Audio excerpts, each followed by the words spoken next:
प्यारे दोस्तों, यहाँ पर जो रिबन चल रही है इसमें व्हाट्सएप नंबर है। आप अपना असाइनमेंट पेपर सॉल्यूशन के लिए भेज सकते हैं। चलिए आपका इंग्लिश स्कोर का सॉल्यूशन देखते हैं हम। यहाँ पर नीचे की तरफ रिबन पे जो है नंबर हमारा व्हाट्सएप का दिखाई दे रहा है आपको। इस नंबर पे आप अपना असाइनमेंट का पेपर किसी भी सब्जेक्ट का भेज सकते हैं। आपका इंग्लिश स्कोर यहाँ पे हम सॉल्व करवा रहे हैं। इससे पहले ज्योग्राफी का यह सॉल्व कर दिया गया है असाइनमेंट फरवरी का। तो यहाँ पर जो है penguins are the bird live in. तो ये पेंगुइन्स के बारे में पैसेज है जो कि आपको पता है अटलांटिका में रहती है, जो कि आपका coldest part of the world है। ठीक है, तो यहाँ पर जो है उसके बारे में थोड़ा सा यहाँ ब्यौरा दिया गया है। उसको पढ़ने के बाद में आपको प्रश्नों के उत्तर देने हैं। पहला, वेयर डू पेंगुइन्स लिव। तो यहाँ पे सभी का आपको अच्छी तरह से पता है coldest part of the world, तो यहाँ पे आपका बी ऑप्शन करेक्ट हो जाएगा। दूसरा जो क्वेश्चन है इसकी बात करते हैं। तो दूसरे क्वेश्चन में आपसे पूछा गया है कि how do penguins move across the ice. वो पेंगुइन्स जो है ये कैसे आइस पे चलती हैं। तो यहाँ पे जो हमारा आंसर हो जाएगा ये हो जाएगा वाल्डिंग, बाई वाल्डिंग। उसके बाद जो नेक्स्ट क्वेश्चन है, penguins use their wings to. वो किस लिए यूज करती हैं अपने विंग्स को? उड़ने के लिए नहीं, बैलेंसिंग के लिए, तो बैलेंस। उसके बाद नेक्स्ट जो क्वेश्चन है चौथा, what do penguins eat. Penguins क्या ईट करती हैं? पेंगुइन्स ईट करती हैं फिश। उसके बाद जो नेक्स्ट क्वेश्चन है, which animal eat penguins. Penguins को कौन से एनिमल्स खाते हैं? तो यहाँ पे जो हमारा आंसर हो जाएगा सील्स और शार्क्स दोनों। तो यहाँ पे ए और बी दोनों ऑप्शन करेक्ट हो जाएगा। छठा जो क्वेश्चन है इसमें पूछा गया है, the cardboard shows the picture of. तो कार्डबोर्ड किसके पिक्चर शो करता है? तो हमारा आंसर हो जाएगा poet's mother and her two cousins. तो डी ऑप्शन करेक्ट हो जाएगा। नेक्स्ट जो क्वेश्चन है इसमें सातवां, इसमें पूछा गया आपसे, the grand mother believed that the education should be. तो सीट कैसा होना चाहिए? रिलीजन बेस्ड होना चाहिए। ठीक है, वो ग्रैंड मदर ऐसा सोचती थी। उसके बाद जो नेक्स्ट क्वेश्चन है इसमें पूछा गया, who was the true owner of the white horse. कौन था ट्रू ऑनर वाइट हॉर्स का? तो वो जो ट्रू ऑनर था वो जॉन ब्रायो था। कौन था? John ब्रायो, Biro. ठीक है, इसके बाद जो नेक्स्ट क्वेश्चन है इसमें आपका जो नेक्स्ट क्वेश्चन है नाइन्थ नंबर, इसकी बात करते हैं। तो नेक्स्ट क्वेश्चन में, Nidhi is not at home, C dash out playing kho kho. तो यहाँ पे क्या आएगा रिक्स्थान में, ये आपको बताना है। तो रिक्स्थान में जो है आएगा आपका, वो आ जाएगा बी वाला option, C is out playing kho kho. C is out playing. ठीक है, इसके बाद में टेंथ क्वेश्चन है, Mister Singh dash a walking stick when he steps out. तो यहाँ पे क्या आंसर आ जाएगा? यहाँ पे आ जाएगा कैरीज।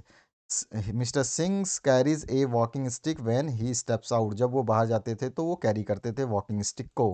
इसके बाद आते हैं नेक्स्ट क्वेश्चन पे, who all went for a sea holiday. तो यहाँ पे आ जाएगा the mother of poet as well as the mother's two girl cousin went for a sea holiday. ठीक है, तो यहाँ पर जो है मदर गई थी पोएट की, और जो टू गर्ल्स की मदर है वो भी गई थी। तो यहाँ पर जो है आपका आंसर हो जाएगा। ठीक है, नेक्स्ट जो क्वेश्चन है इसमें, why did grandmothers accompany Khushwant Singh to school in the village. तो grandmother was pious, she accompanied the author to school as it was attached to the temple where she used to sit and read scriptures. ठीक है, तो यहाँ पे जो है ये आपका आंसर हो जाएगा। नेक्स्ट जो 13 नंबर है, which was happiest part time of the day for the grandmother. तो the grandmother would sit in the verandah breaking the bread into little bit for the sparrows. किसके लिए करती थी? वो sparrows के लिए, छोटे छोटे टुकड़े। Hundreds of sparrow would gather around her. उसके चारों तरफ जो है, मतलब हंड्रेड, हजार, सौ में जो है स्पैरोस इकट्ठा हो जाती थी, जिसको हम क्या गौरैया बोलते हैं हिंदी में। They would perch on her legs shoulders and even on her head. Feeding the sparrows was the happiest half hour of the day for her. उसके लिए जो है उनको दाना चुगाना या खाना खिलाना बहुत ही जो है उस समय अच्छा होता था, उस समय के लिए। Which family did Aram and Mourad belong to. किस फैमिली से? तो belonging to the Garoghlanian tribe of America. वो थे अमेरिका के ट्राइब से। और उसके बाद में, this tribe was known for its trust truthfulness and honesty as well as integrity. तो इस तरह से आप इसका आंसर लिख देंगे। नेक्स्ट जो क्वेश्चन है आपका, what are the three different phrases of thought that the poet deals in the poem A Photograph? The first stanza, despite the happy and depicts the happy and carefree days of the poetess mother when she was a young girl. That is her childhood. ठीक है, यहाँ पहला आप passage खत्म करके change करेंगे। The second stanza depicts the middle age when the poetess mother has forgotten to love because of her depressing circumstances। तो यहाँ पर जो सेकंड आपका बता दिया। उसके बाद में the last stanza despite depicts a stage when the poetess mourns the loss of her mother in symbolic way. The mother's loss is not only a physical one but one of her identity which lives on the poet speechless. तो यहाँ पे तीनों जो है सारांश को हम यहाँ पे डिस्क्राइब कर देंगे। डिफरेंसेस डिफरेंट फ्रेजेस की बात हुई है। उसके बाद में नेक्स्ट जो क्वेश्चन है, why was grand mother classified with the cities education. तो यहाँ पे ग्रैंड मदर वाज सेटिस्फाई, यहाँ पे आपका डिससेटिस्फाई, सॉरी क्लासीफाई बोलते हैं, डिससेटिस्फाइड थी। तो grandmother was dissatisfied with the city's education as her grandson was taught words and things of western science and learning। वो वेस्टर्न की परंपरा और वहाँ के चीज़ों को बताते थे। There was no teaching about God and the spirituals which made her unhappy। She did not like the music lessons also which were given in the city school of music according to her was not meant for gentle folk, it had lived association for her। ये सब सारी खामियां जो थी उसको जो है क्या करती थी, उसको डिसफाई करती थी, डिससेटिस्फाई करती थी। 17 नंबर क्वेश्चन है, why was it hard to believe that author's grandmother was young and pretty. तो it was hard to believe that narrator's grandmother was once young and pretty. The very idea was revolving, कई सारे मतलब इसके पीछे ideas जो घूम रहे थे। She had always a wrinkled and pale face, she looked the same terribly old lady for the last 12 years, no changes were ever visible in her। The narrator had never seen her being young and pretty। तो यहाँ पर इसका answer ये हो जाएगा। Next जो 18 number है आपका, इसमें पूछा गया है who was the horse according, sorry how was the horse according to the Aram. तो Aram describe his horse magnificent and beautiful white horse.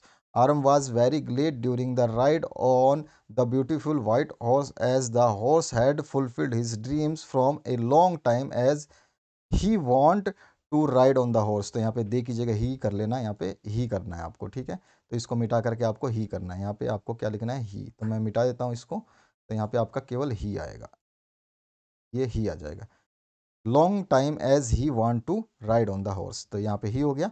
अब आते हैं, what changes took place in the relationship of grandmother and the author after left the village। और option में है why does the boys return the house। तो यहाँ पे सबसे पहले आपका जो है क्या रिलेशनशिप में जो चेंजेस हुए वो आपको बताने हैं। तो the author and the grand mother shared A relationship which was very strong. The author had a lot respect and admiration for his grandmother and her love for the author was limitless। Earlier they shared everything including the room।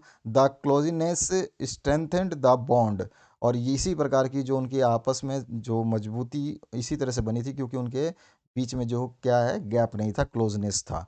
When the author was asked to shift to the city along with the grandmother to stay with the parents, the relationship underwent to a change. जब उसने ये सब पूछा कि चलो city में रहते हैं अपने पेरेंट्स के साथ में, तब वहाँ पे चेंजेस हुए। Their interaction became less as the author grew older. और जैसे जैसे वो बड़ा हुआ उनके बीचों में जो है बात कम हो गई। He move to a foreign university for 5 years even through now the physical proximity was less और conversation lesser but the basic foundation of their relationship was extremely strong. जो उनका पहले से जो था वो तो था ही।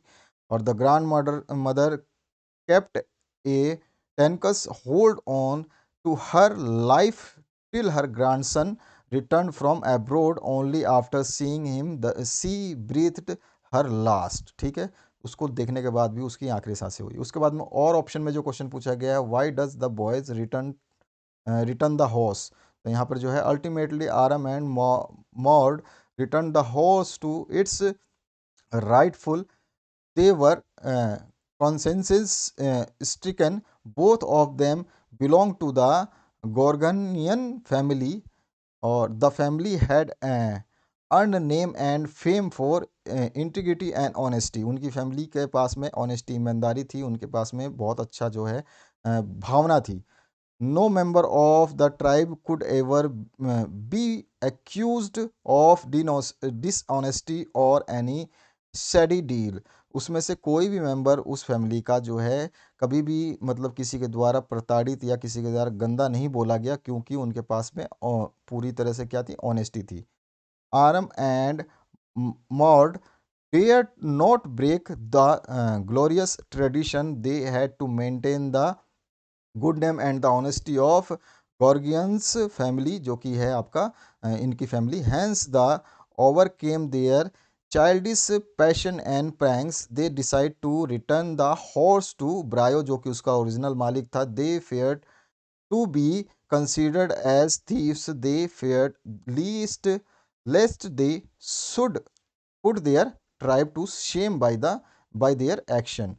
उसके बाद no doubt there came moments when both Aram and Maud justified the stealing of horse. Stealing a horse for riding and fun was not the same as stealing and selling it for money.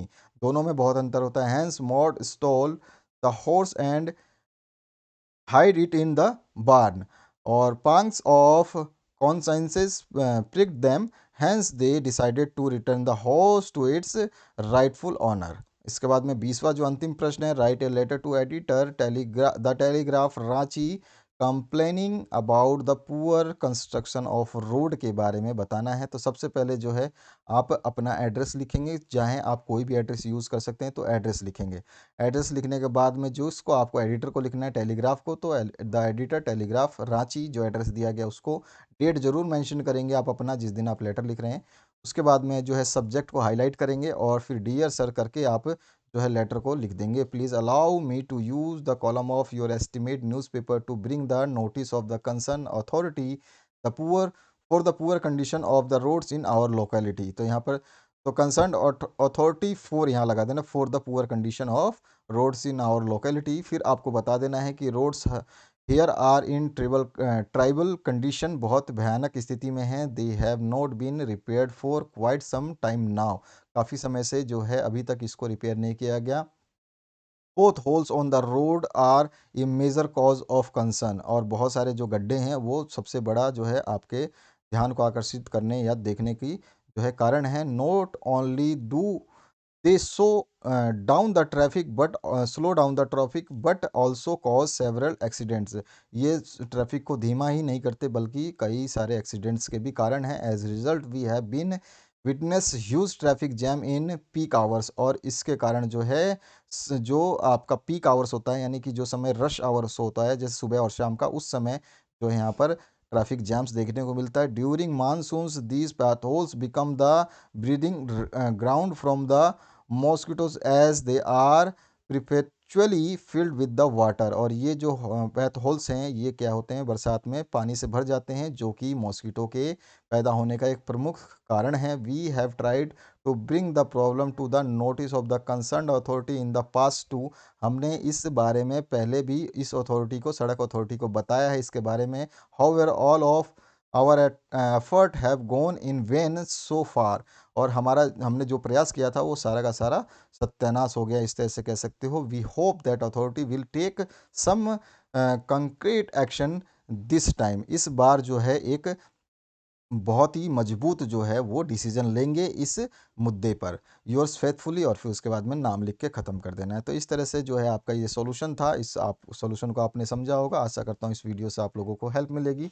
Video देखने के लिए बहुत बहुत धन्यवाद. आपने अपने question paper जो है यहाँ व्हाट्सएप नंबर है इस पर भेज सकते हैं, जो आपके क्वेश्चन पेपर सॉल्व नहीं किए गए हैं या फिर जो आपके पास पेंडिंग पड़े हुए हैं, सभी को सॉल्व कर दिया जाएगा. आई होप कि आप इस वीडियो को ज़्यादा से ज़्यादा शेयर करेंगे, ताकि हम लोग जो आपके सॉल्यूशंस बनाएं तो उसमें आपको फटाफट सॉल्यूशंस मिल जाए, क्योंकि आपके कमेंट के ऊपर ही डिपेंड करता है कि आपके सॉल्यूशंस कितनी जल्दी बनाने हैं. जितने ज़्यादा मैक्सिमम कमेंट उतनी जल्दी ही आपके सॉल्यूशंस जो है प्रोवाइड कर दिए जाएंगे. ये ध्यान रखना है आपको, और लाइक का बटन दबाना बिल्कुल ना भूलें ताकि आपके सॉल्यूशंस जल्द से जल्द अपलोड किए जाएँ। Thank you very much, have a good day.